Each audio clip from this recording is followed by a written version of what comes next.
Ha? Dito kami ngayon nagstay. So, Yan. is it about to be fall when it hits September? I don't know. Okay. I-vlog natin anak sa mga kadyosa yung kung anong magiging buhay natin dito, no? Okay? Start tayo dito sa ating 5 days na tutuluyan.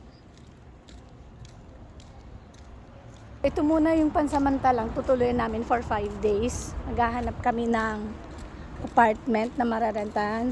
Hopefully makakuha kami ng mura kasi mahal.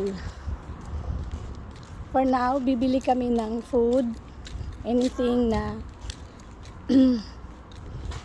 kailangan namin. Yan, Pilipina siya. Ang housekeeper dito, halos Filipina. Yan. Hi ate! Hi!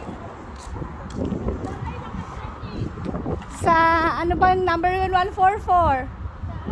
Diyan po sa 144. Okay naman siya. So just advice para sa paglinis. Ano pa? Ilang araw kayo? 5 days lang naman po. Saan kayo pupunta pagkatapos niyan? Maghanap kami ng apartment. Naku, bilis-bilisan nyo dahil pag nag-winter, wala na. Oo nga. Bukas. Yeah, lahat ng tao na. Pilipina ka ate. Saan ka sa Pilipinas? Sa Maynila. Oh. Yeah. Bagong dating ba kayo? Opo. Saan kayo sa atin? Taga Bicol po kami. Sino ba taga-Bicol dito? Kasi maraming Pilipino dito nagtatrabaho kaya lang estudyante.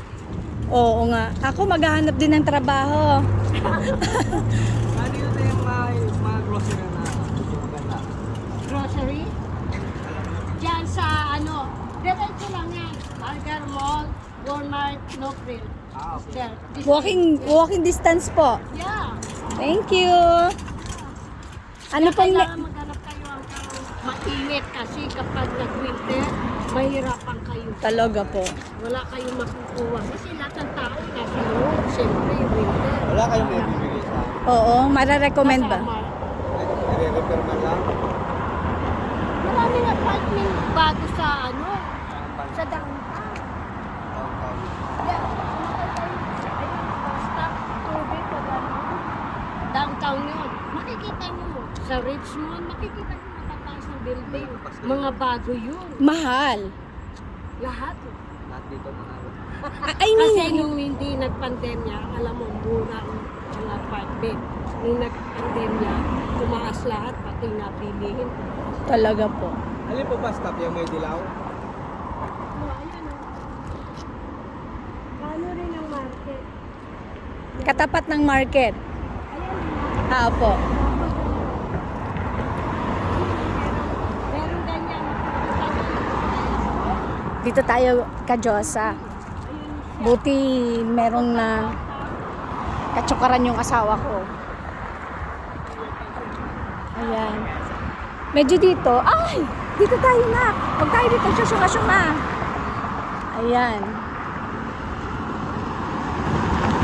Pagpapunta namin dito, bali napansin ko, yung dadaanan, hindi pa gaano ka, alam mo yun, progressive. Kasi wala pa siyang mga poste. I mean, siguro pag gabi, wala siyang ilaw. Kasi nga, walang poste, obviously. Pero pagdating dito sa parang sentro ng aming destination, meron na. Ganito na ang itsura niya. So yun, maglalakad kami. Hindi dito pa pwedeng sakay ng sakay. Mahal ang pamasahe. Kagaya nung kanina, from Toronto, sakay kami ng cab. Ang bayad namin nasa $270, $76. no? $276 To, to be exact. 200, okay. $276. To be So, exact. syempre, kailangan mo magbigay ng pakonsuelo. Ano yan, sweetie? Mainit pa siya, pero hindi ka pagpapawisan. Ayan.